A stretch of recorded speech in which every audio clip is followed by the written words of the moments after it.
So, just so you know, I'm going to sneeze. No, it died. I'm good. False alarm. Thanks for warning me. False alarm, we're okay. Let's try that again.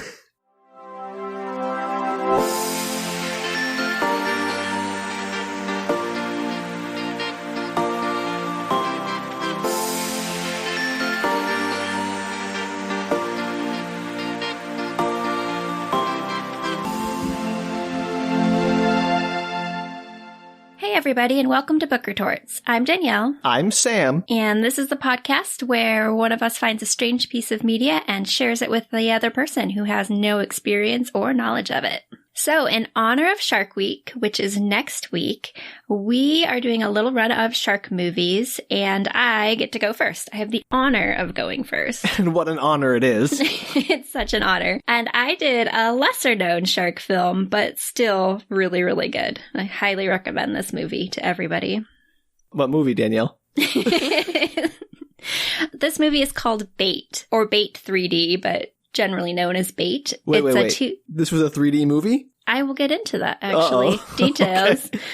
Okay. So I'm jumping the gun. I'm just very excited. Jumping the shark. Jumping the shark. Bait is a 2012 Australian Singaporean film. Okay. Yeah, it's apparently the first Australian Singaporean co-production ever. And it was one of the first 3D movies in Australia. Wait, and they didn't have a run of 3D movies in the 70s? They had, it was one of the first 3D movies that ran with this new technology. And it was it was kind of a big deal 3D movie. Oh, okay. Well, I hope it lives up to that pedigree. And my understanding from some of the articles I read is that Singapore had been wanting to have more international alliances with their media, so they reached out to Australia to get this movie. So this was their first collaboration together. So it didn't do as well in Australia, but it was actually quite a success overseas, interestingly enough. It made $24 million in China, I think. It did pretty well. And though we're using this for Book Retorts, it is actually a pretty decent movie. Overall, they tried their best. It's pretty good for a shark movie. I would watch it again. Book Retorts is not bad movies. Have we been over this? Yes, it's not bad movies, but it is often very convoluted or weird movies, and there are definitely some convoluted and weird scenes in this, but it's definitely a really good group watch if you were in the mood for a shark movie. Oh, okay. And they used a mix of animatronic and CGI sharks, and they should have just stuck with the animatronics, to be honest. Oof. Yeah, CGI is by far the worst part of this movie when they have it. The animatronics are actually quite decent. Oh. So, without further ado, let's jump in here. So, just to set the scene. Wait, don't I get a summary? Oh, yeah. Which is funny because I was going to read the summary out loud and I was like, wait. Not your job, Danielle. Don't ruin my fun. So, Sam, I just sent you a summary of the movie if you want to go ahead and read that. Oh, I'm very excited. Let's see here. A group of people get trapped in a supermarket after a tsunami hits the coast of Queensland, Australia. But they soon find out that they have more to worry about than being in a flooded grocery store. There are 12-foot sharks swimming around them, and they're hungry. Dun, dun, dun! That summary got me, I'll be honest. When it opened with grocery store, I'm like, what? How are sharks in a grocery store? Through some nonsensical plot machiavellations. Say machiavellations. Okay, I like it. New word. Great word. Okay, so this movie, Bait, starts with your standard Jaws-esque every shark movie beach scene. There is a hungover man, he's sleeping in a car, and he gets woken up by a lifeguard who's a friend of his. He is also a lifeguard, the man that's hungover in the car. So, lifeguards, got it. Yes, they're lifeguards. The man in the car is named Josh, and he's hungover from an engagement party with the friend's sister. So he's getting married to the friend's sister. So he was at an engagement party, he's marrying his fellow lifeguard friend's sister, and they just had a big old party. Yes, and he's hungover in his car on the beach. And the friend's name is Rory. I'm not going to give you the names of all these characters. There are actually quite a few characters in this movie. I'm probably going to reference them as their archetype or something, just to keep them all straight. I remember the names anyway, so who cares? But Josh is the main character, so I'm going to give you that one. And I'll give you the names, but I probably won't reference them every single time. So Rory wakes him up in the car, and Rory tells him it's time to check the buoy. But he sees that he's they don't say buoy in Australia, they say boy? Yeah, they have lots of interesting phrased words, which is great. It's fun to watch just for that. And there's a wide range of Australian accents, which is fun too. Ooh. So Rory tells him it's time to check the buoy in the water, but sees that his friend's super hungover, so he just offers to do it for him, basically. Uh-oh. I know. Bad news bears. I mean, it's a shark movie. So... Josh gets out of the car, meets up with his fiancé. Her name is Tina. So they're talking on the beach. And then there's one of those obligatory water level scenes where you can see all the people swimming and it keeps going under the water. So you can see their legs kicking, like shark level. Yeah, of course. And there's the creepy music. And it keeps getting interspersed with these romantic scenes on the beach between Tina and Josh. Tina mentions that they're moving to Singapore after they get married. Not like telling Josh, but just as a plot point, they're supposed to move to Singapore. There's the tie-in. And suddenly you go back to the water and you see this old man that's kind of like out swimming laps in the ocean. He's just out there swimming. He suddenly gets pulled under about, 20 feet away from the guy who's fixing the buoy, Rory. Uh-oh. Yeah, and Rory's not paying any attention. He's kind of like out doing his thing. So he's a really good lifeguard. Well, he's fixing the buoy. I guess he's not like lifeguarding while he's fixing the buoy. But no, he's paying like no attention. Let him drown. So the lifeguard on the beach, who's sitting up in the chair, sees the guy get pulled under and he sets the alarm for the shark. So there's a huge alarm going off on the beach and everybody panics and is coming out of the water, and Rory is too far out to hear the alarm. I guess it's a very quiet alarm. I don't know. What kind of useless alarm is that? I don't know. It works for everyone who's not in the water where the danger is. So apparently he doesn't hear it. And Josh freaks out. He's on the beach with Rory's sister, and he takes the jet ski that the lifeguards use, and he powers out to get Rory, who doesn't hear the alarm still. He's just still working on the buoy or floating in the water. And this amazing CGI super fake shark jumps up and knocks Rory off his surfboard, like directly towards the camera because it's 3D. Wait, he's on a surfboard? He surfboarded. Sorry, I didn't reference that. He surfboarded out to the buoy. I thought he was on a buoy and suddenly he knocked off a surfboard. You gotta... It's hard to explain all the things in a movie. Okay. But yeah, he's floating on a surfboard. He looks like a seal to the shark, I'm sure. Isn't that what they say about surfboards in the water? Oh, yeah, like boogie boards and surfboards, right? Yeah, so he's out there, hanging out by the buoy, and the shark just jumps at the screen and knocks him off the board. And Josh reaches him. He almost saves him, but the shark pulls him under, and he, pops back out, and he's trying to grab him out of the water. And he's like, I've got you! And then, very Titanic-esque, the guy gets pulled under the water. There's blood everywhere, and he's like, no!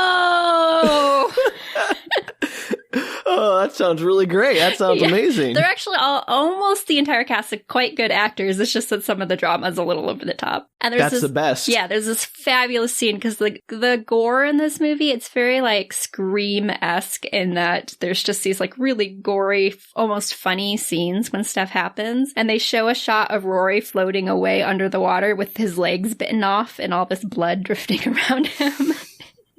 Which is kind of fun. Awesome. Yeah, and that cues the title sequence. Bait. What a weird name. Bait. Yeah, I don't know what the thought process was there. Their thought process was Jaws was short in one word, so... Bait, too. Bait. Most shark movies kind of have one word, don't they? Deep Blue Sea. Well, that's true. That's not a good example. But the Meg is short. It is, but it's also the Meg. It's true. I'm sure there's lots of shark movies. Ghost Shark. Ghost Shark. 2 words. You're not helping your case. But they're all little phrases. I mean, no movie title is going to be a full sentence, Danielle. That's not how movie titles work, but not all of them are just going to be a 4-letter word. That's true. Well, it kind of references some stuff later in the plot, so maybe that was their concept. All right, sure. So the title sequence finishes. It's a year later, and poor Josh, he's not doing too well. His best friend died. His best friend, future brother-in-law. Yeah, he clearly broke up with his girlfriend. That's not super present at first, but you kind of realize that as time goes on. He looks sad and depressed and... Oh, okay. Well, that's a good way to react to grief. Just push away the grieving sister slash fiance. Yeah, it's not great. So there is a news report going on in the background that's just talking about like, summer activities in the area, and it reports that there's been no wind recently. They're kind of in a doldrum. And he goes off to work. I don't think he's working as a lifeguard any longer. He's now working in the supermarket. So he goes off to work. He passes some dogs who are howling very mysteriously, chained up, and they're just howling and howling. Dogs howl at sharks. That's a well-known fact. Yeah, it's not because of sharks. Oh, okay. We'll get there. Oh, I'm just so excited. I want that shark back. And then they're very Alfred Hitchcock. There are birds just like flying away from the coastline. Just mass amounts of birds. Amounts of birds. And one almost hits him in the face, and then one flies at the camera, because again, 3D, so there's these great shots that don't make a whole lot of sense outside of 3D viewing. So you didn't watch this in 3D? No, of course not. Oh, Danielle. I know. Come on. It could have been fun. And so he ends up at this supermarket where he works, and this is the part of the movie that introduces all of the future characters that are going to be in the little ragtag team of So this is like characters. A bottle movie where they're all bottled up in the supermarket. They're all getting introduced there. And they're all from different walks of life kind of thing, and they have to work together. That's the basic premise of this movie. Oh, it's a good heartwarming shark attack movie. It is. So as he's walking into the supermarket, he walks past a car, and the camera slides to these two men in the car being super mysterious. And are they sharks in trench coats? yes, sharks in trench coats. This is a tagline for this movie. Bait, sharks in trench coats. I'd watch that movie. We'd talk about that movie. Oh, for sure. So one has his hood up, like a hoodie sweatshirt, and sunglasses, so you can't see his face. You don't know what he looks like. And the other one just has sunglasses on, so you do know what he looks like, of course. But they're very mysterious, and they're basically like, we can't hang around here, because they kind of see a cop up on the street. And so they drive into the car park of the store, like a parking garage, and they park in there. So you don't know what they're doing, but they seem like bad news bears. Oh, there are a lot of bad news bears in this episode. I know. It's an ongoing theme. So this now jumps to the supermarket. The guy is starting to work. He's talking to one of his coworkers, as Josh does.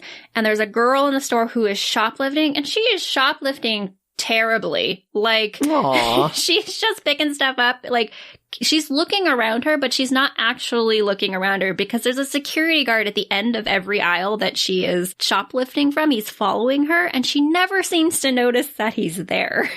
He's like right How there. old is she? Is she like a teenager? She's probably in her late teens, maybe early 20s. Like, I think she's college aged. She just sucks at shoplifting. She just sucks at shoplifting. And so she's being We're experts, obviously.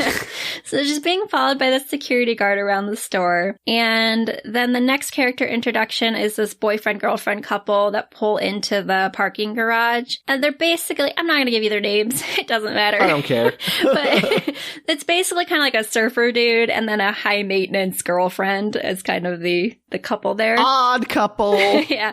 And they have a little Pomeranian dog with them. Of course they do. I know. And then it jumps back to the shoplifter, and she realizes that she's caught by the security guard. She's like, oh, there's a security guard that's been following me this entire time in the store. And she starts running through the store, and she gets ahead of security guard and jumps into a little office space where it turns out her boyfriend works. So her boyfriend works in the store, and so she's all like, oh, hide me, basically. No, good for her. I hope it works out. Yeah, and then in walks, of course, the manager of the store and the security guard. Her boyfriend gets fired, of course. Yeah, no duh. Yeah, and they call the police. So the policeman that walks in is her dad. They don't necessarily work. Oh my gosh, everyone knows each other. Yeah, well, I don't know. How big is Queensland? I think it's quite big, actually. Yeah, I was gonna say, it's like one of the biggest. I don't know Australia geography that well. I know like Canberra. No. Yeah, I don't know. I think it's more like maybe the call came in and her dad took it, because this is an ongoing theme for her. So the policeman's her dad. She's in lots of trouble, obviously. He takes her and they walk out. He's like, okay, we'll figure it out. He threatens to actually charge her this time, so it's clearly an ongoing affair. As I mentioned, she's done this multiple times. And they walk into the parking garage and get into the car that's down there. The one with the two dudes, or just his car? His own car. Okay, I was his cop car. Yeah, I didn't know. I thought you meant they got into the car with the two mysterious figures, which would have been weird, but... No, everybody's just in the parking garage in separate cars. Okay. So the couple is making out in the parking garage, and the mysterious guys are clearly going to rob the store. They start talking about it, and it's a clear reference that they're going to go rob the store. Grocery stores, notoriously good places to rob. Yeah, apparently there's some kind of money in the manager's office. Like, I don't know how anybody knows this, but it exists. Okay. This movie it does not go into details about this particular point in the plot. This you'll see. Okay, all right. It's just one of those things you gotta go, sure, they're robbing the grocery store. So Doyle is the name of the main robber, and he basically says to the guy that's all covered up with the sunglasses and the hoodie that he's doing this in some mysterious bid to help get his brother out of some trouble. Robbers with a heart of gold. Yes, that's the basic premise here, I guess. And the other guy, the guy in the hoodie, is the biggest overactor in this entire movie. Like, everything he said, he sounds like Crocodile Dundee almost when he talks. Like, it's the weirdest lines. I like him already. Yeah. So Doyle gets out of the car with his gun, and the policeman dad sees him, like, put the gun, tuck it under his shirt.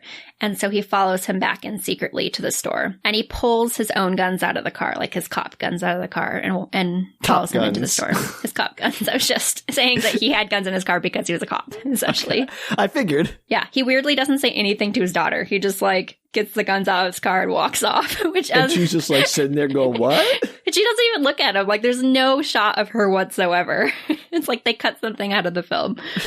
Awesome. Yeah. And so the next scene is the boyfriend who had gotten fired. His name's Ryan. He comes down to find his girlfriend in the parking garage, and he does a shave and a haircut knock on the window, and she does it back at him and then looks over at him and is like, oh, it's my boyfriend. That's going to be Chekhov's shave and a haircut knock. Yeah, maybe. They fight about the stealing because he doesn't approve of it, of course, and also that he lost his job, which obviously is a big deal. Yeah. And she basically ends the fight going, fine, I'll go get your job back, and stomps back into the store. How is she going to do that? I have no idea. But okay. Plot-wise, it makes sense. He gets into his own car, but it won't start. It keeps turning over. It is a horror movie, I suppose. Yes, exactly. So... kind of. Meanwhile, back at the grocery store, Tina, the girlfriend from earlier, they broke up. Josh and her broke up. Ex-fiancé. Yeah, shows up in the grocery store. She's back from Singapore, where she left for the year. So this is where you find out that they actually broke up, and Tina is with a new guy, and it's super awkward. Let me ask, do they ever actually, show Singapore or do anything other than mention it? Okay. Nope. Not at all. So Singapore did not get a very good deal on their promotion here. Well, I guess all the production went over to Singapore afterwards to make the film. Okay. So it was filmed in Australia, and then Singapore took over production after that. Ah, okay. So I don't know. But it does feel very Australian in terms of you wouldn't necessarily know it was a Singaporean movie. Fair enough. So she shows up in the grocery store, super awkward. They have this not a meet cute, a non-meet cute. A meet not cute. Meet not cute. And Doyle goes into the manager's office and holds him up at gunpoint. And the manager's like, the money's not in the safe here, dude. For some reason, it's way across the store. I guess plot-wise, that makes better sense. And okay. So he holds him up at gunpoint, puts the gun to his back, and walks him across the store. And then the cop, of course, sneaks up on him. Does no one else notice this? No, it's they're standing really close together. I'm sure it probably look weird from far away, but you probably wouldn't think twice about it. So the cop sneaks up on him and holds the gun to his head and is like, drop it. But surprise, the partner from the car is there, completely masked in this creepy mask, and he holds a store worker hostage. Like, what creepy mask? I don't know, it's like a big white skull mask.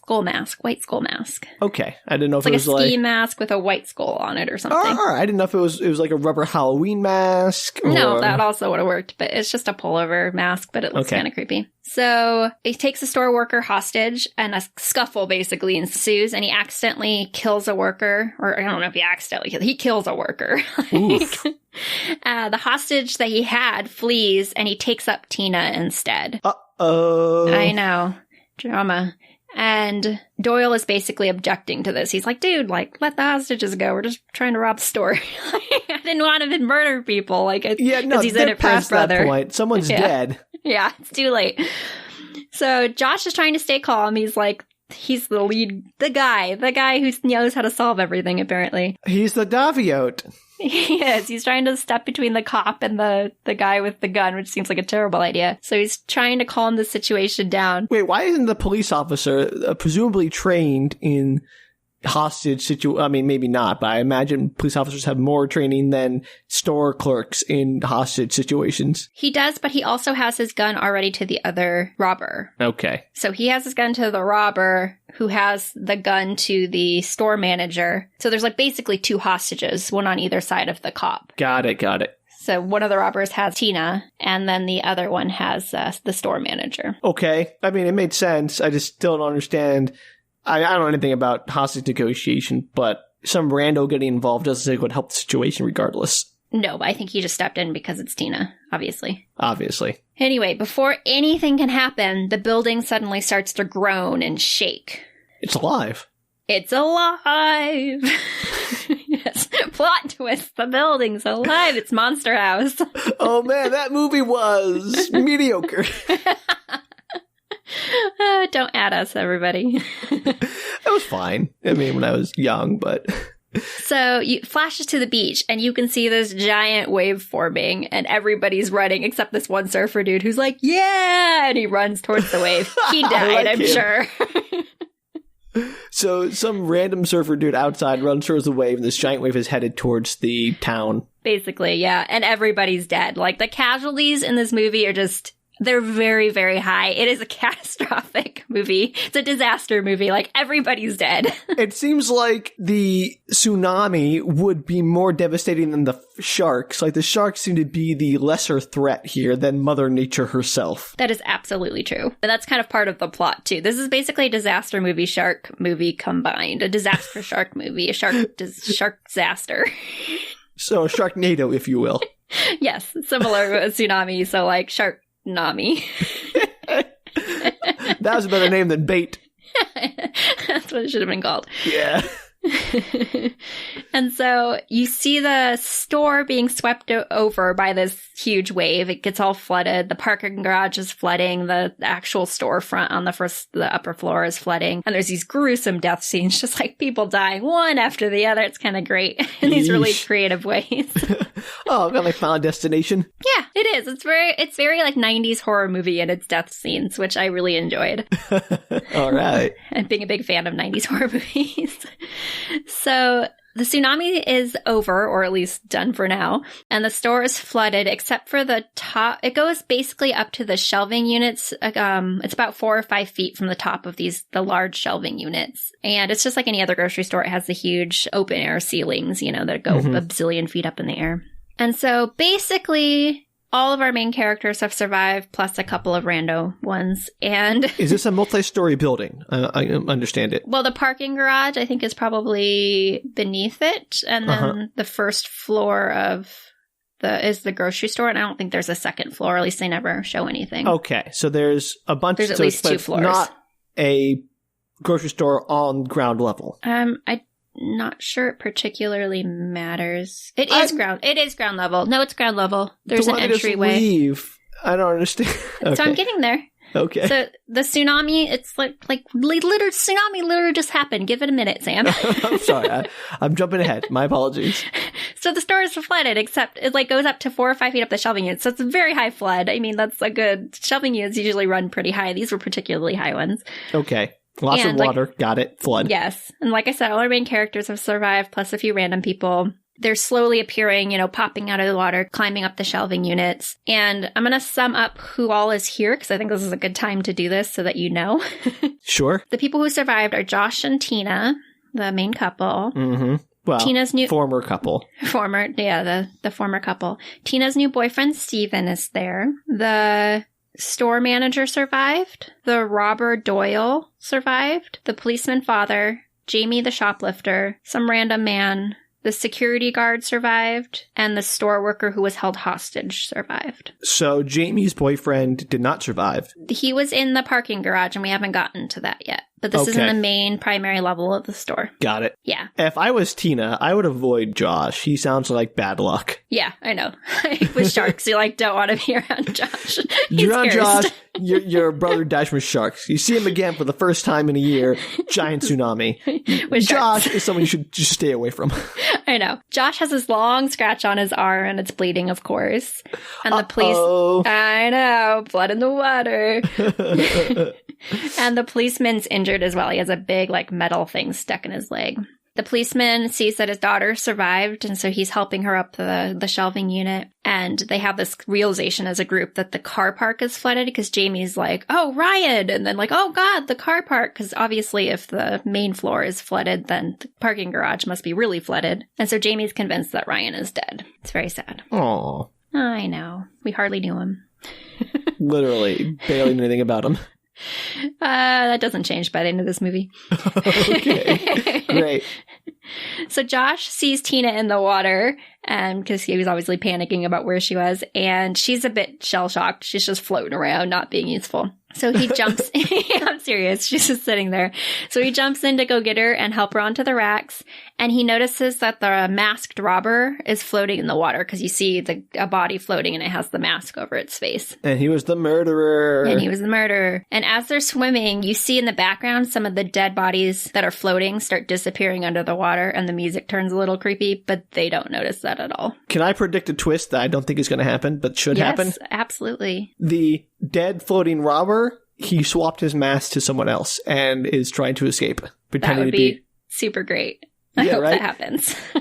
What do you know what happens? Well, that would be a really good twist. I agree. Right. It'd be a really great twist if he was like, oh, giant flood, I can put this mask on this dead body and no one will know that it was me. Post who tsunami, shot that's the the guy. first thing you think of. You're like, oh, gotta get my mask off and put it on this dead body. Anyone who's competent as a robber, Danielle, is prepared for tsunami mask switches. Put that on your business card. So it switches back to the parking garage. The couple is stuck in their car underwater with their little dog, their Pomeranian, and dog's name is Bully, just for reference. The couple don't get names, but Bully the dog. So they're underwater in a car. Presumably the car is Submerged watertight. for the most part. And yeah, it's kind of tilted and it's almost entirely underwater, but not quite. Ah, okay. They stay in this car for an inordinate amount of time.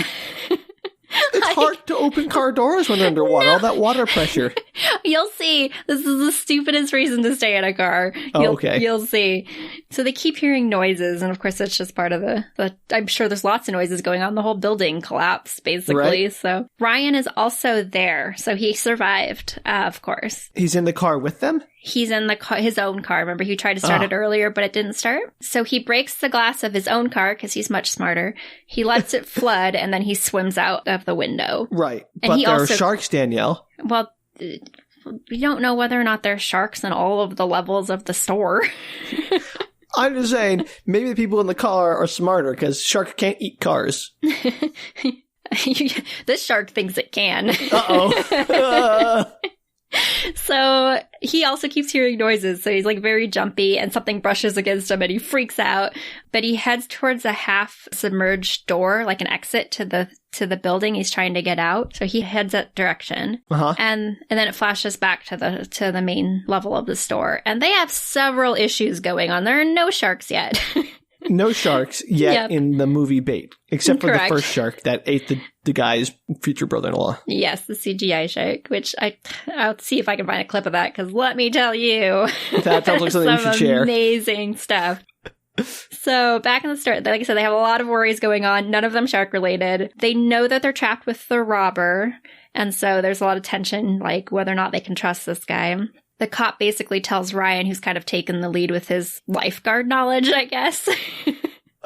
Sure. Lifeguards know how to handle tsunamis. Well, I think it's he has an ability to think fast and well under pressure. Okay. I think that's why he just is de facto in charge. There's lots of people there, but he's somehow in charge of it. Main character. Yeah, Davio, right? Exactly.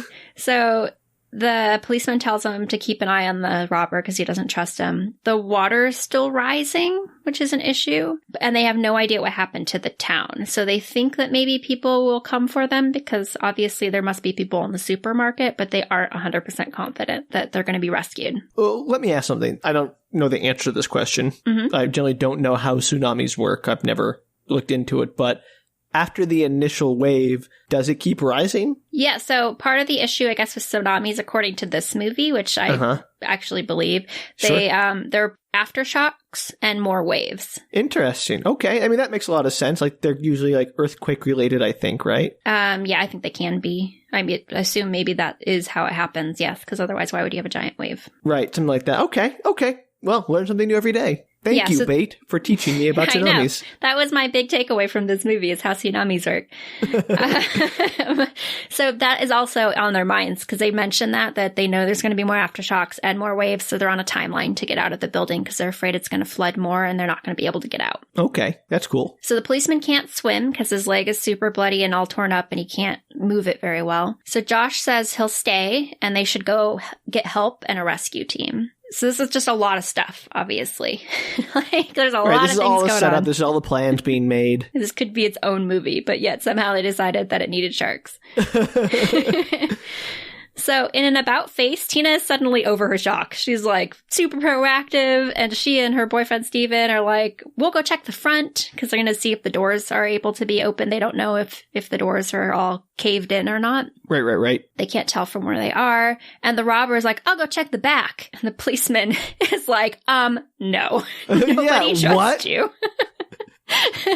And so he sends the security guard instead, not trusting him at all to do the right thing. Makes sense. Yeah. The store worker who was held hostage, call her hostage girl, I guess. Write that one down. Yeah, no, I have no idea what her name is, to be honest. She sees a body moving swiftly through the water like it's being dragged. It's just pulling along, and then suddenly it disappears, and she's all like, guys? We have a problem? And Josh is like, sharks. Everybody get out of the water! There's a shark! Get out of the water! Actually, he doesn't say it's a shark. He's not 100% sure of that, but he's like pretty sure there's a shark. He tells everybody get out of the water because they're all trying to go find entrances, and everybody's like swimming back trying to get out. And if anybody knows about sharks, it's Josh. That's true. I'm sure he's having some severe PTSD. Yeah, no duh. So he's screaming at everybody get out of the water, and then suddenly the security guard gets pulled under. I know. Thank you. I appreciate the enthusiasm. I'm here for you, Danielle. Now, my favorite part is the security guard's name is Bob. And I get it. It's vaguely ironic that Bob is the first to go with his name. Oh, Danielle, that's mean. I know. And they do this great shot where blood is pooling around him and he's screaming, help me, please help me. And Jamie tries to get him out of the water. The shoplifting girl, she's trying to pull him out of the water. She's grasping onto his outstretched hands. And then she grabs his hands and then his head just turns like 180 degrees from his body and just drifts away. And she's just holding onto his arms. So he's underwater except for his head and his arm, which she is grabbing onto, and then his head just spins around, and then she's holding nothing but an arm. Yep. He like kind of goes silent, and then suddenly it's just like this arm, and the head's floating away, and you can see it's like open mouth face, and all she has is an arm in her hand. Gross. Yeah, that's awesome. That's really good. It's pretty funny. Then the shark body slams the shelving unit. And I'm not entirely sure how sharks, maybe they do body slam their prey. Do we know enough about sharks to say whether or not they body slam prey? This movie's been an educational experience for me, Danielle. I've learned more than I ever knew about tsunamis and sharks. Yeah, I just don't know if a shark would think, oh, there's people up there. If I body slam this object, the people will fall into the water. Yeah, they're not like bears, which like will do that to get things out of trees or something. I don't know. And I had 2 dogs as a kid, and one would body slam the fence when the squirrels ran along it, and the other one would chase the squirrels that fell from the fence. So I think it's a thing, but also sharks live underwater. There's nothing to slam against to drop stuff off of it. Right. There aren't like underwater shelving units that fish hang out in. So I don't know. If you knock something off a shelf underwater, it's not like it plummets to the earth like in air. Yeah, so I don't know what the thought process was of the shark, but, smart shark. Smart shark. And nothing falls off of it at that time, but they do finally see the shark, and they're like, it's definitely a shark. And they estimate it to be a 12-foot great white shark. And this is Josh and Tina. And I guess in lifeguard class, Josh became a shark identifier. I don't know if from just a body of a shark in a thing of water and its nose popping out of the water that I would ever go, great white. Like... Yeah, no, I would say big fish, maybe. Like shark, clearly. It has a fin, looks like a shark. I don't know if I'd be able to shark identify. Though I guess if you're going to be able to identify a shark, a lot of people would be able to do a great white shark. I've never had a great white shark. That's a mediocre white shark. Funny. All right. Well, you know what? I quit. So, meanwhile, back in the parking garage, Ryan is finding all of his exits blocked. He can't get out. The couple in the car finally starts discussing how to get out of the car. They've just been kind of arguing, like, oh no, we're underwater, and just been arguing amongst themselves about stuff, couple things. And after a very long argument about breaking the window, she pulls out her nail cutter kit and a little metal thing, and she just pops it into the sunroof, like the thing in the sunroof, and it just opens up the sunroof. So apparently they could have escaped the entire time to the sunroof of the car, which is not underwater, because like a couple inches of the car is not underwater, and they just like climb out of the sunroof. And I was like, why were you in the car for so long? Yeah, what were they waiting for? They don't know if there's a shark in the water. Like, they're just in a car with a sunroof that they can get out of, and they have a huge argument about how to get out of the car. And this whole time they could have come on the sunroof, which is so stupid. That is amazing.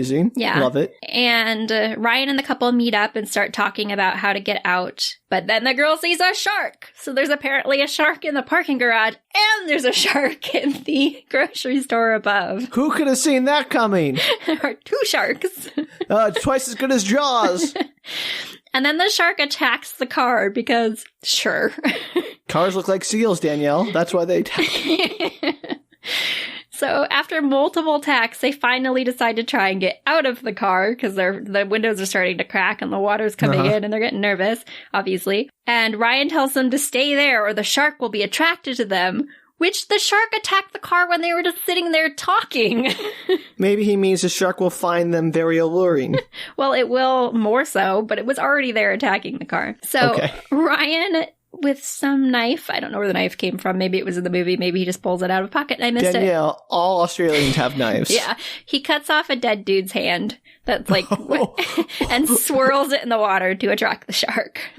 Again, I'm no expert on pretty much anything, but don't human wrists have bones? Yes, and it is kind of a laborious process for him, but he does he does a pretty good job of not. I would be like not being able to look at it, but he's kind of like, I can do this. Like, this is important. He's kind of a little bit of a hero. Like, he does a good job. All right, I like this guy. So forgot his name, but I like him. Ryan is his name. Whatever, I don't care. The shark's attracted to the hand. The couple escapes their own car, but at the last minute, the shark veers back towards the couple. And as the couple's like trying to climb on this car and the shark is almost at them, the man throws the dog into the water. They climb up into the car. The dog disappears. Poor Bully. Wow, that is cold. Yeah, it was good. Can you find a video of that to share? Maybe I'll see what I can do. Real hero, that one. I know. He's a winner. Good boyfriend.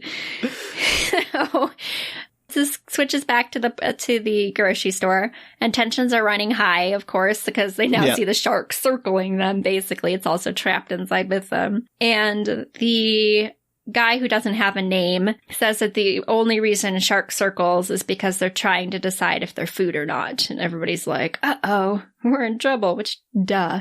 But also, so the unnamed guy is a shark behavioralist. Yes, apparently. That's his title. And there is an aftershock, and the building starts to quake again, and live wires fall from the ceiling, of course.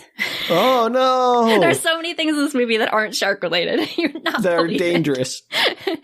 So the primary dangers don't seem to be sharks. They seem to be it's like... nature, the building collapsing, electricity itself, and humanity? Yeah, it's like very questionable. I think the shark is just meant to like stop them from being able to easily just like swim across and climb out of the building, essentially. Right, there to bottle them up. Got it. So the live wires are just within touching distance of the water, of course. They're like hovering above it. And the unnamed guy just kind of laughs maniacally. He's kind of a weirdo. I like him. Yeah. Shark behavioralist weirdo. And Josh is like, we have to turn off the main power, and explains kind of where it is and says he's going to swim for it while they create a distraction. And Tina is like, you can't do that because of your bloody arm. Ah!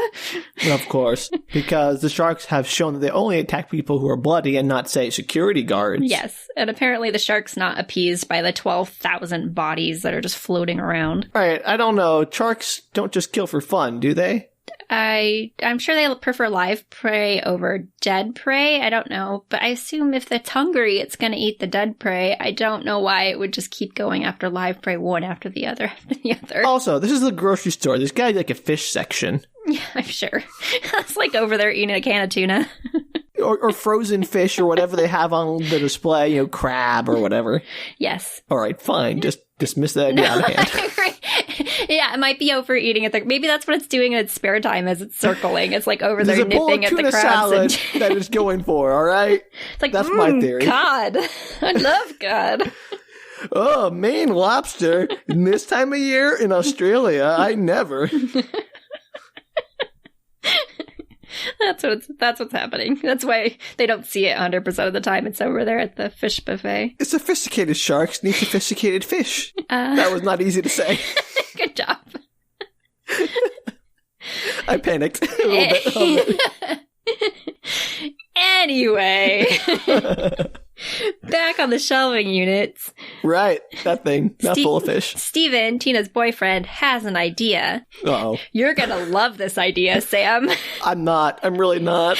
They build a shark cage around him, and I don't mean a square shark cage. I mean like shark cage armor. Huh? I don't know. Out of what? I don't know. Baskets? There's definitely a basket involved. They don't show them building it. They just kind of show the completed product, which has like a chicken wire basket effect of like metal baskets, the graded ones. And it's like all over his body in like football wear. If they can shape and bend the metal around his body like that, the shark jaws are going to be able to crush it and destroy him. That is no protection at all. Yeah, this is actually where I was watching this movie and I got to the scene and I was like, this might work for book retorts. Oh, I love it. Oh, I want myself some shark armor. Yeah, so they make him shark armor, shark cage armor, and they have a snorkel mask. And how's he going to swim? A breathing, hang on. And a breathing apparatus. So they have like... No, but like, it's stiff. He can't move. He's going to be like, oh, you're going to sink and stay there. No, he does sink. That's the point. I know, but he's going to walk across the floor of the store to the electricity box. Do they have joints on this thing? I don't understand. I'm sorry. Okay, it's just like, Sam, I don't know, but the actor manages to walk in the material that they put him in, so. I don't know. If it's a metal cage around his body, do they have joints? Is it malleable? None of this makes sense. It's wrapped around his arms. Like, they have some up above his upper arm, his lower arms, like around his torso. There's a thing over his joints head. Exposed. So I think he has full body movement, probably uncomfortably, but it exists. Then all his joints are exposed, so that's safe. Well, I think the point is, like, if the shark gets close enough to nudge the armor, maybe it won't bite him. They're trying. They don't know it's going to work, but they're going to try. There are so many things they could try instead of shark armor that sound like a much better idea. That's what they went with the plot, Sam. I hate it. That's the word. That's like the last thing I would say. Okay, we have a grocery store. We're on shelving units. Maybe we could jump across the shelving units. Yes. Maybe we could climb into the drop ceiling. Yes. Oh, shark armor. Yes. Let's start there. Yeah, I told you would love this. You got me. Yeah, I don't understand why this was their first thought, but they ran with it. Man, they committed. So they also built him a breathing tube. So it's made out of like a snorkel piece mask that he can put into his mouth. And then it just has, I don't know where the tubing came from, but it's just a mile of tubing. It's really long. Point of interest here. Yes. unless the volume of his lungs is greater than the volume of the tube, he's going to suffocate. Yes. Well, that So is an issue. You know, that's why those old diving suits have pumps. Yes. Because for many reasons, but one is because you can't breathe through a tube that contains more air than your lungs do. You're not going to move enough air in and out of that tube to breathe. Science brought to you by Sam. I just don't want people to try it. Don't take your garden hose and jump into a pool and think you're going to be able to breathe underwater. Yeah. Well, apparently it works because they do it. It doesn't work. You can try it. You're going to suffocate. Don't blame me when you drown in your pool because you tried to breathe through a freaking garden hose. Okay, we'll put a warning on this. Kids, don't try this at home. Adults, don't try this at home. Don't try shark armor breathing hose at home. It's a bad idea. Anyway, he's all gussied up. Steven is ready to die. His shark cage armor and his breathing apparatus. And before he gets into the water, Steven tells Josh that Tina's always loved Josh, that they weren't really even together, basically, is what he says to him. She never stopped loving Josh. Steven is getting a real short end of the stick here. Yes, he did volunteer for it. And no, but in the whole relationship and the movie. Maybe he's just really good friends with her. Maybe he's dating, but it was okay with the fact that Tina still loved Josh. I don't know. Oh, poor Steven. It's not explained. Steven's the real hero. Steven and that dog are the real heroes. Steven actually was my favorite character. So he jumps into the water. And weirdly, they just assume that this is going to work. Nobody even tries to attract the shark away from Steven. So Steven just walks across the floor of the supermarket underneath the water. Breathing through a hose. And the shark's just sort of oh, he's in armor. Means I can't attack him. Yeah, and the shark kind of passes him and knocks his head into him a few times. And was too much work. And keeps swimming past him. I like the shark. He's lazy. And so he makes it to the electrical box, which is submerged with a big old red switch. They have to turn it off. Oh, he's dead. No, and I'm isn't it already covered in water? Is it a waterproof electrical box? I don't know how electricity works, but I feel like maybe they already would have been electrocuted. I mean, my feeling would be that, again, I'm not an electrician, but I do know that electricity likes to find ground. Mm-hmm. So if this thing was covered in water, it would probably short out and blow a fuse or blow a, transformer or something. This is not going to be able to stay alive in the water for extended periods of time. Yeah. It's going to overload. But yet somehow for the last hour, it's been on and working fine. And safe enough that you can walk up to it and just turn it off, apparently. Yeah, and so it's just a big switch. It's not it's a big metal covered switch, an off switch. Yeah. And the problem is, because we all need plot problems, is he gets about 4 to 5 feet away from it and his breathing tube doesn't stretch far enough, Sam. Oh no, his magic breathing tube isn't long enough. Maybe he could hold his breath and go the last 4 feet. But then he can't. Okay, so here's the dilemma. Put the hose down. I have so many thoughts about this because there had to have been a better solution than what actually happened. So, I'm excited then. Yeah, so he's 4 to 5 feet away. He can't reach it, and supposedly he can breathe through the tube. Wait. How is he? Are his eyes open? Yeah, I assume. Is he wearing goggles? No. He does. He does have goggles on because they have the snorkel mask over his eyes.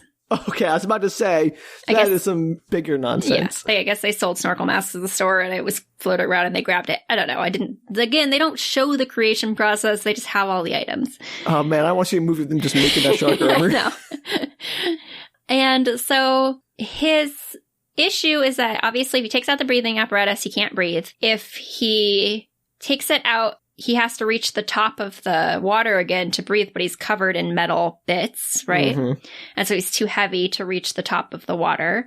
And he needs more feet to be able to reach the electricity thing. Sure. And so it travels back and you see Josh standing up on top of one of the things and it's there's a tug of war because he's trying to get more leniency in his tube and Josh keeps being dude, I can't give you more. But instead of Josh doing anything he could have done, walking along the end of the shelf and leaning out. Put his hand away, give him a couple extra feet of space to see if it's enough. He doesn't do that. He just stands on the top of the thing and just holds it in the air. He's I can't give you any more. And I'm you can't. You can give him 6 feet of length. Is Josh trying to kill Steven? Get him out of the picture? God. So of course, Steven, like, pulls the thing out. He doesn't cover it with his hand and see if he could reach it, just, like, hold it. You know, I don't know. Just he some doesn't solution. hold it in one hand and, like, you know, because I gotta say, the average man has, like, a 6-foot wingspan. I know. And that's what the technical term is, wingspan.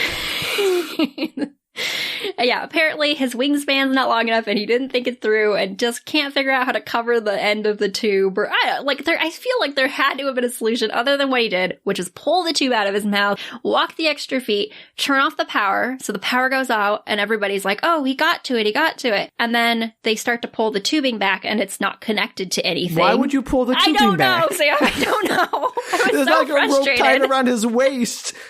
You're just... I know, it's so bad. I was like, don't take it away! Like, I don't know what I thought he could do with it, but I really... They drag him back by the hose and just pull it out of his apparatus and he would die. Yeah, this is by far the most traumatizing thing in the entire movie. And then Steven's, like, pulling this gear off, trying to get to the top of it before he loses his breath, obviously. And he's pulling it off, but he can't get all the pieces off. And he almost gets to the top, but he can't. And then he drowns, Sam! Steven drowns! Oh, gosh, that's horrible! He doesn't even get eaten by a shark! He drowns! And I was like, no! That has to be the most preventable death of this movie. So mad! That's some grade A nonsense there. I was mad. I was real mad. I like Steven, but boy, he made some poor choices. Oh, yeah. So they bring back the tubing. They assume he's dead, because he is. They just don't even like, well, he's dead. And what's-her-face? Tina's, you know, sad and crying and sobbing, and and I felt for her, because I was like, dude, I'd be upset too. I was upset, and I didn't even know Steven. We all knew he was the best, though. Yeah. So this is where the movie kind of tries to do a couple of character development things, because we don't have a lot of character development up to this point. Jamie and Tina, Jamie's the shoplifter, have a bonding moment of why is this happening to us? And Jamie, and I thought it was a really funny line, she says it's retribution for Jamie leaving her mom when she was dying. I guess her mom died of cancer or something. And she left the United States the last couple of months. Like, she just couldn't handle it and left her mom and her dad to deal with it by themselves. And so she's like, it's life saying, screw you. How are you going to run away from this? Which, what? Yes, what? Everybody's trapped in a supermarket because of you. There was a tsunami because of you. That is the most self-centered BS ever. I was like, Jamie! Come on. Jamie! Not all about you, Jamie. Sometimes maybe the universe just hates all of us. Yes. You're making your dad suffer too because of you. Like, what? So, wait, Jamie was from the U.S. with her dad? No, Jamie was Australian, and she left when her mom got sick and moved to the U.S. for a year or whatever. Okay. Because she didn't want to deal with her mom potentially She's dying. like a young adult. Right, yeah, she's like 19, 20, 21, somewhere in there. I thought she was still like 16 for some reason, because she behaves like a child. Yeah, it's never specifically said how old she is, but I kind of assumed she was at least late teens. Got it. There's this weird possible romance vibe between the store clerk who was held hostage by the murderer and the robber that survived. I don't know why there are romantic vibes, but there are. And the robber's making a spear out of a knife that they find on the shelf and some kind of stick, like a broom handle or something, and he's kind of like taping it together or whatever they're doing. And they end up looping some rope that they find. There's just an endless supply of objects in this store. And yet they went with shark armor. Yeah. So there's like a huge thing of rope. I'm talking like 50 feet of rope. Like, it's a really long rope. Wow. And they rope it around the ductwork that's up above. And I don't know why this wasn't one of their first ideas, for example. Right. And they're like, I mentioned the roof already. Maybe we can escape out of the ductwork. Like, somebody can crawl up there, get some help. Nope. And the manager of the store volunteers because they're afraid it's not going to hold weight. He's like, I'm doing it. I'm going. I don't want to be here anymore. And in one of the better scenes of this movie, he gets wrapped around the rope and he gets pulled up. The duct holds his weight. He goes to open the duct panel. And as he goes to climb through it, like hundreds, thousands of big spider things. I don't know what they are. Just like, What? I don't know where they come from. I don't know why they're there. Where do spiders come from? Why is this a shark movie when there's literally everything else except sharks? I don't know. But they just flood through the door and like, it's the shot, like you can see them oncoming and they just like go all over his body and drop into the water and you see the water scene of them all floating in the water. And I was like, why? Just these giant, I mean, it's Australia, so I guess spiders are everywhere, but also no. Yeah, I'm assuming they're running away from the water, but also it just seemed like, one, the worst timing, and then secondly, just why? So he opens a piece of ductwork, and out of the duct, just a horde of spiders pour. Basically. And he no. like flails, and then he survives. He's like, it's okay, I can do it, I can make it, I'm okay. And he's like hanging down from the ductwork. He's like, I can make it, I'm okay. And bam! Because the shark just, yeah. The shark jumps out of the water and it chews off his entire bottom half. I was waiting for that. I was so waiting for that to happen. It's funny. It was very deeply sea-ish. And so the spiders were a red herring, I guess? Like, I guess. Why not? Which is funny because the shark is the aquatic thing. And the movement of the shark, like, grabbing hold of him, and he just, like, literally is just, like, ripping it off, his head shaking back and forth like a dog with a bone, and then his whole body, like, bottom half of the body falls into the water. The movement somehow makes the unnamed guy fall into the water, and he's almost eaten too, but he's rescued by another person and pulled back up. He's the luckiest no-name character ever. I know. So, back to the car park. Meanwhile, remember them? Yeah, I did not remember that. I forgot about them. It actually flashes between the two much more frequently, but in terms of trying to tell this story, it made more sense to kind of go with the arc of each little section. Makes sense. Yeah. Let's try to keep it coherent. And so the car park, the girlfriend, is seriously pissed off at her boyfriend for throwing the dog in the water. Oh, really? Who would have guessed that would be the outcome? And by far my favorite line of the whole movie, and it's the way that she delivers it. She goes, "You're a dog murderer, which is worse than a person murderer."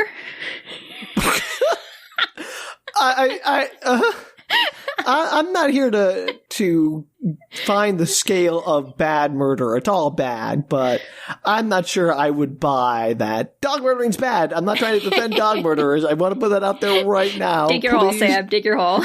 No, I'm just saying, I don't know if it's worse than person murder. Certainly not better. Yes. But maybe not worse. And I also, I'm sad for the dog. I really am. And I would do my best to save any animal that I had with me if a shark was attacking. But also, I understand the impulse to throw the dog while you're being chased by a shark. Right. Your fight or flight, you're not your best. Yeah. So, I don't know. But it's a really great delivery and a really great line. And I really appreciated it. Oh, I have to watch this movie, maybe. Yeah, it's a good one for group watching. Ryan discovers a mysteriously very decayed body. I don't know how fast things decay in salt water, but let me tell you, an hour apparently makes this body mummy-esque. It's just... Ooh. It's so decayed. And he decides to use the piping along the roof of the garage to get across to another possible exit, because the ones he's tried so far have not worked. Sure. And the shark is swimming underneath him, of course, as he grabs hold of it, and he kind of monkeys over to the other side of it, and he does actually quite a good job acting of falling into the water, of course, is what happens. He slips off the pipe, but he does a really good job of it. I completely believed it might have been an accidental thing that they caught on tape, because I was like, good job, sir. Bravo, nameless person I don't know. Yeah.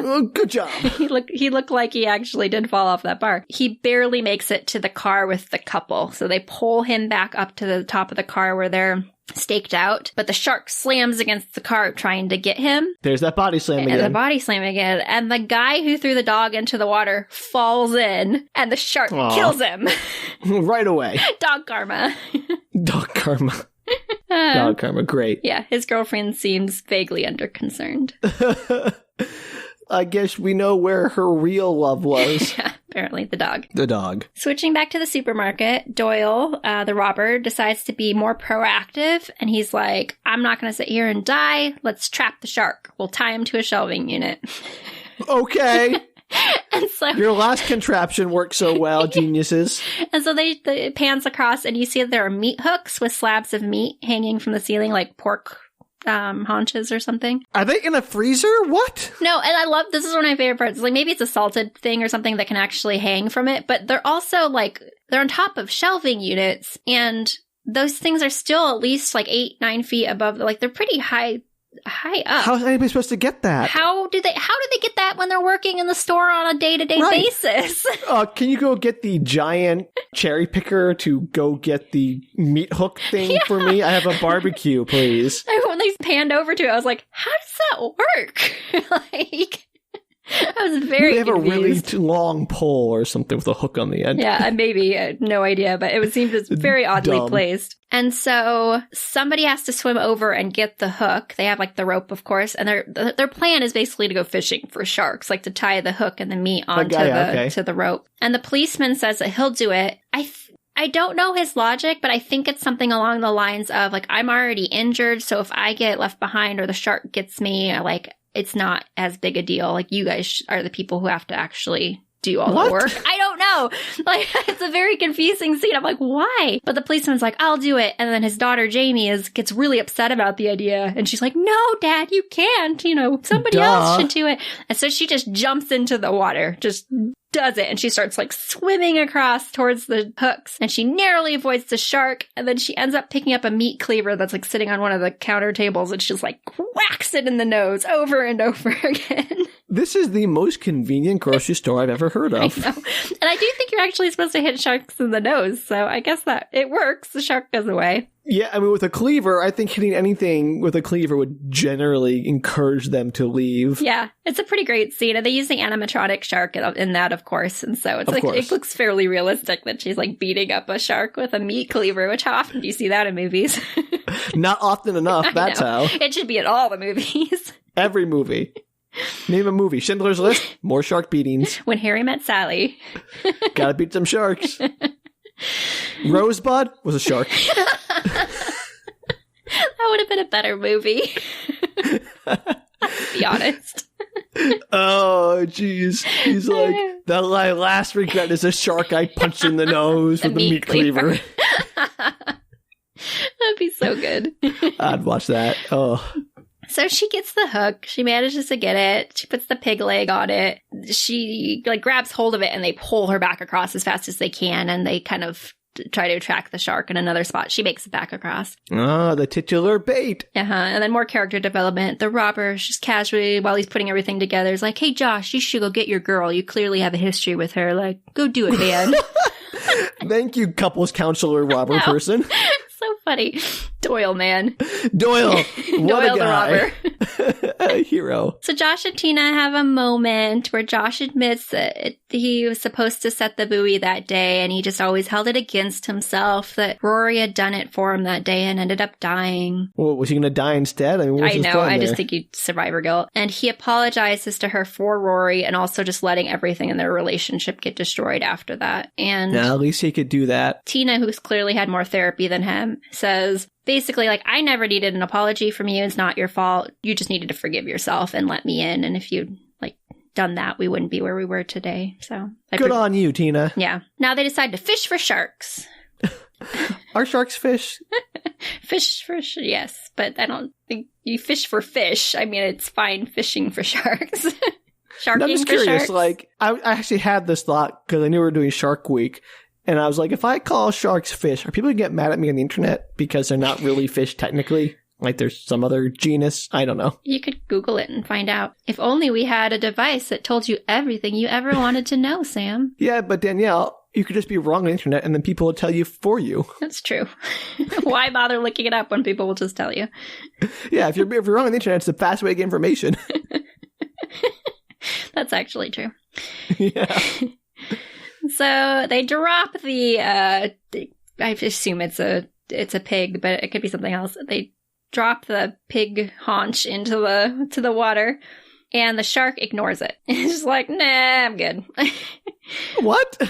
And the unnamed guy has a really broad Australian accent, says that the shark has decided it prefers live bait, and then kind of laughs hysterically, and then pulls a gun from his ankle strap. Apparently. What? Where's everyone getting all these guns? I thought Australia was not overrun with guns. Well, he pulls a gun from his ankle strap and he takes that clerk that got held hostage earlier and holds her hostage. What? Oh, that poor clerk. She got nothing but hostage taking in her present. And plot twist, you're gonna like it. He's the robber's partner who switched his mask after the tsunami. I knew it. Yes, I knew it. I'm a genius. The one plot twist you get correct. The one plot twist I get correct is the most ridiculous plot twist. I'll take it. Go, Sam. Go, Sam. Yeah. They're like, what about the masked body that we saw in the water? And he just mysteriously says it wasn't him. So I'm assuming at some point, as we discussed, he took off his mask post-tsunami and put it on some dead body, which to me is just like, take the mask off and pretend you were a shopper in the store. Like, nobody knows what you look like. You had a mask on. I guess he just wants to create some misdirection by having the dead body. Oh, he must be certainly dead. Like, I hope they see this dead body of many dead bodies floating in the water and realize it's the murderer. Danielle, you can't criticize a plan if it works. Yeah, that's true, I guess. So they all try to talk him down, the guy down. I'm so proud of that. I'm proud of you too, Sam. Good job. Oh, thank you. Yeah.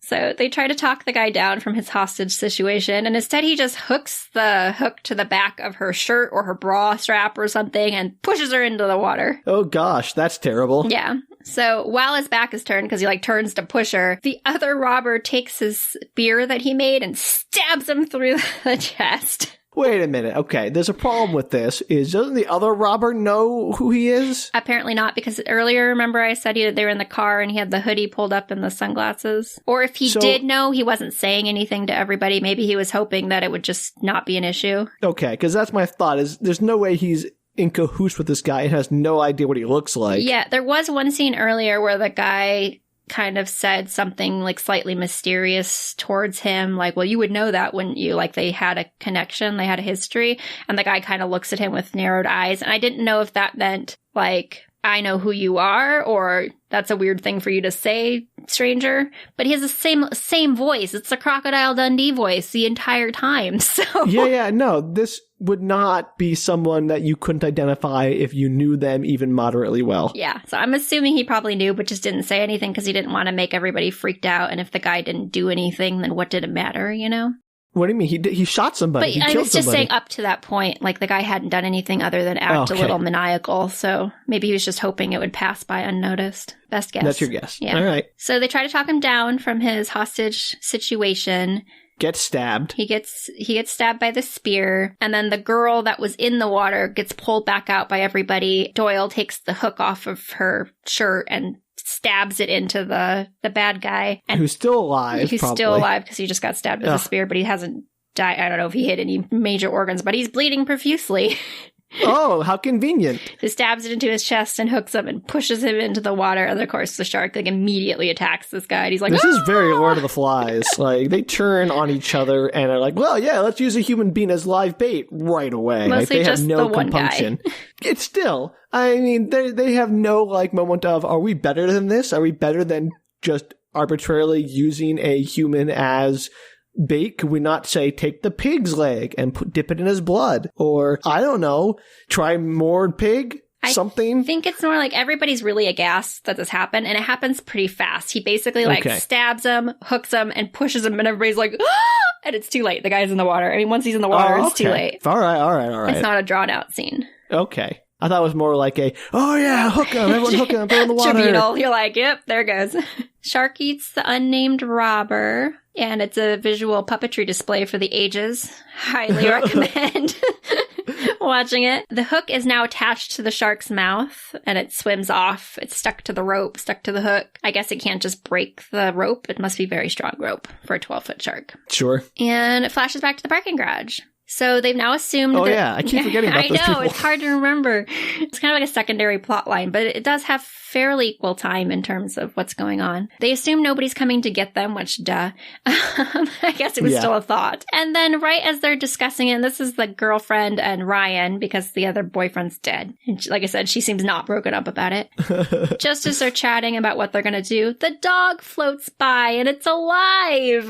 What? I don't know, but it made it. It's on a little, like, board or something, and it's just floating by and it yips, and they're all like, oh, bully! And This movie has everything. and she says, float over here. But the dog doesn't understand English and jumps into the water, because that's what you would do if you were a dog and got called by your owner. Oh, no. And so it's swimming, and you see its little feet treading the water, and the shark's like, da-da-da-da-da-da-da. It's like, ah! And they grab the dog and pull it up, and it just survives getting not eaten by the shark. What? What was it doing until then? Where was it? I don't know. Was it not like barking or something? No, I have no idea. So Ryan has the idea for some reason. I have no idea. Maybe it's just a last-ditch attempt. He grabs like a stick or something, or he has a flashlight that he'd grabbed from his car earlier, and he goes up to the piping that's up above that he was hanging onto earlier, and he knocks shave and a haircut into the pipes. And I think it's obviously a throwback to earlier, which you thought was not going to be. Yeah, Chekhov, shave and a haircut. We talked about this. And I don't know if he's hoping that Jamie is somewhere and is going to hear it, or just that somebody might hear it. You know, it's a recognizable sound, so you would be like, there are humans, and it's not just random knocking. And so maybe he's hoping that somebody's going to hear it and come get him. And it flashes back to the supermarket, and Jamie hears it echoing through the pipes. And she's like, oh my God, Ryan's alive! And so she jumps into the water and swims towards... What are these people just jumping into the water? The shark is attached to the rope, which is attached to the, like, bolted down shelving unit, so it can't go anywhere. They know where the shark is. Do they know there's only one shark? They're assuming there's only one shark.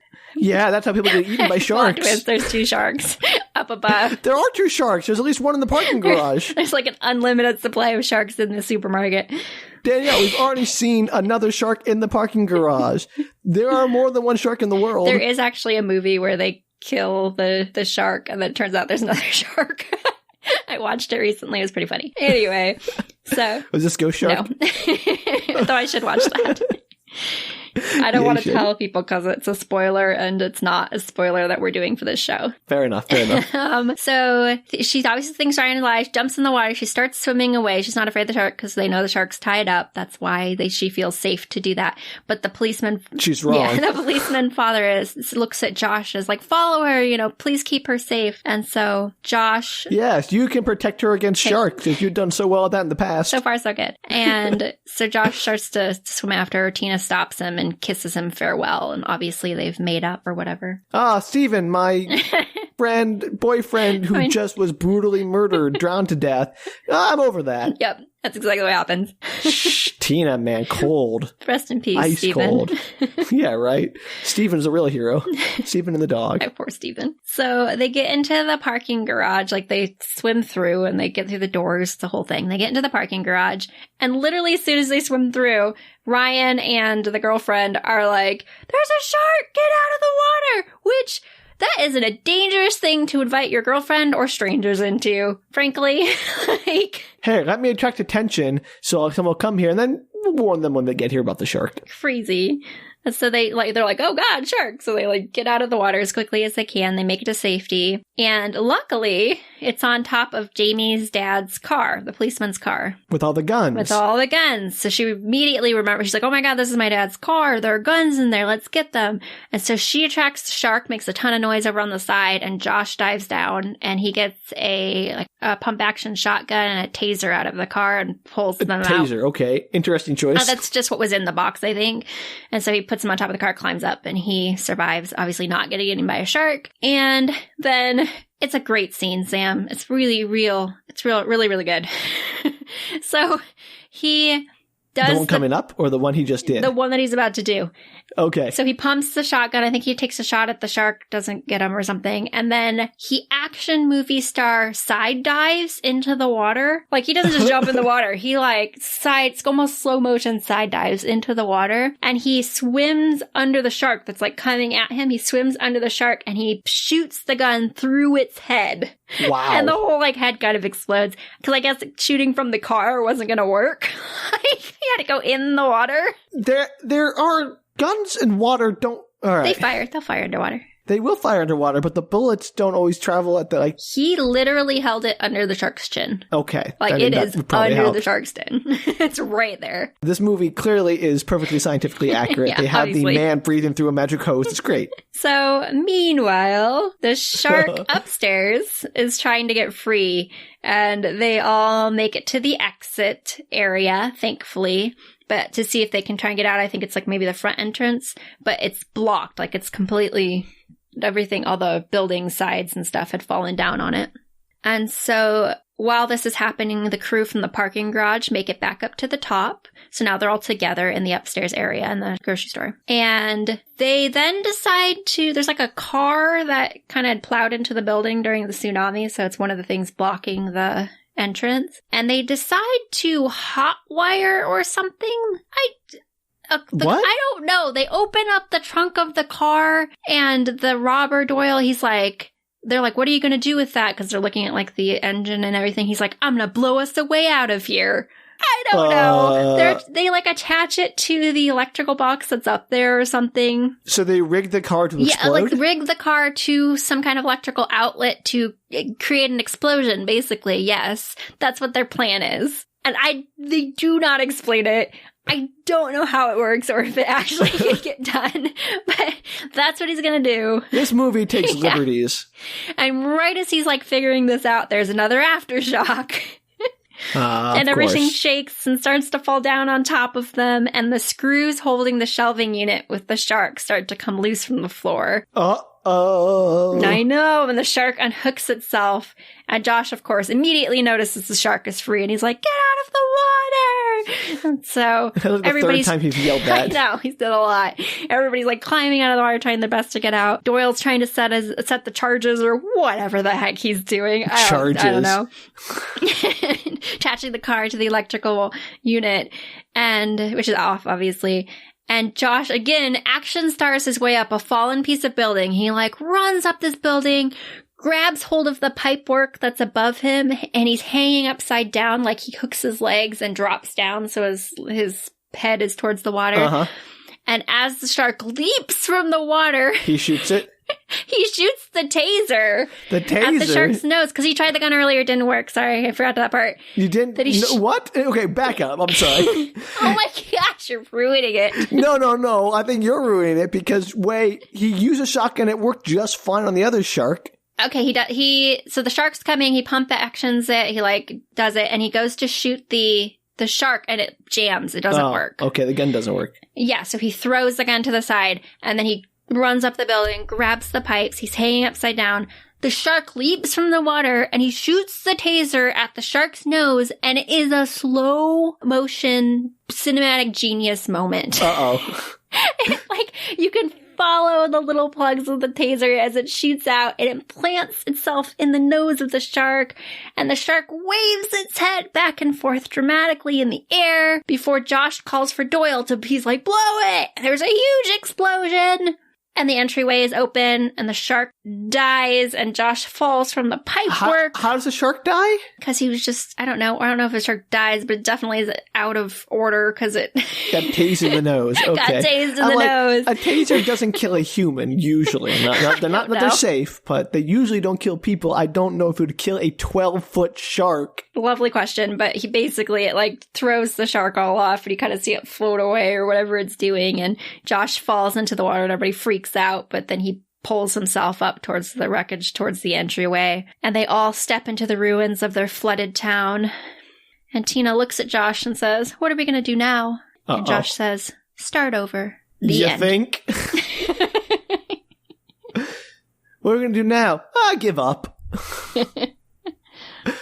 Well, that's a heck of a movie. Oh, man. I know. It sounds like it would be campier than it is. It's actually quite a decent movie. I would recommend people watch it if you're into shark movies. It's not the worst shark movie I've ever seen. That sounds like a lot of fun, I'll be honest. Yeah. I mean, it sounds like it's got some really asinine decisions that the characters make, but it sounds like they're in good fun. I agree. And like I said, I would recommend it for everybody. I watched it on IMDb TV, so it was free. So if anybody wants to watch it, at least as of when this episode was released, it's on there. Is it in 3D on IMDb TV?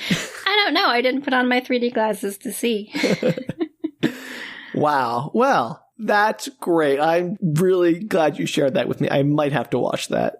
I think you should. I watched, everybody, in case you want to know, I watched Highlander after our previous episode.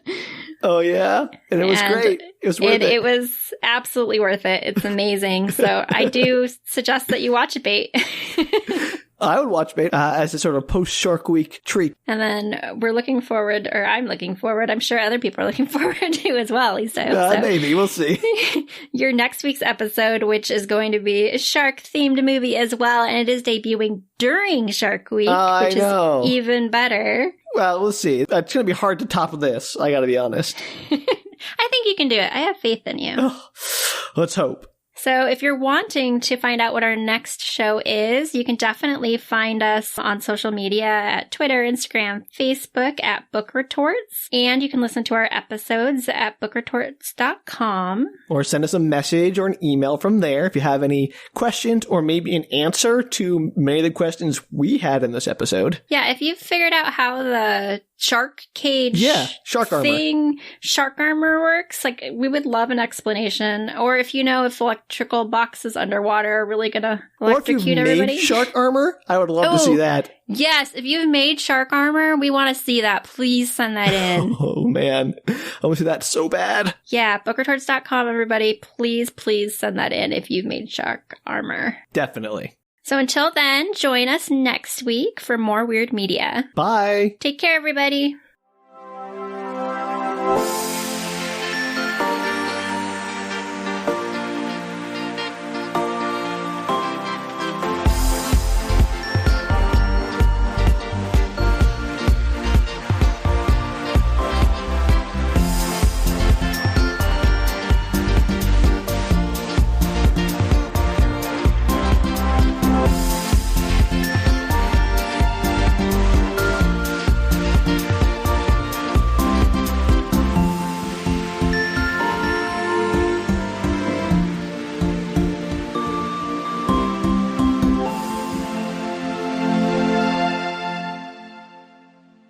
The robber? Yeah. What is that? What? There's no plot outline for that. Like, he just is robbing the place, and that's the end of the whole thing. That's it. That's all the information you get about the robber. I gotta say, I'm super glad I got that twist from the start. Yes, that was amazing. Good job. When you said that, I was like, well. I can write Hollywood movies. Oh, I said Singaporean Australian movies.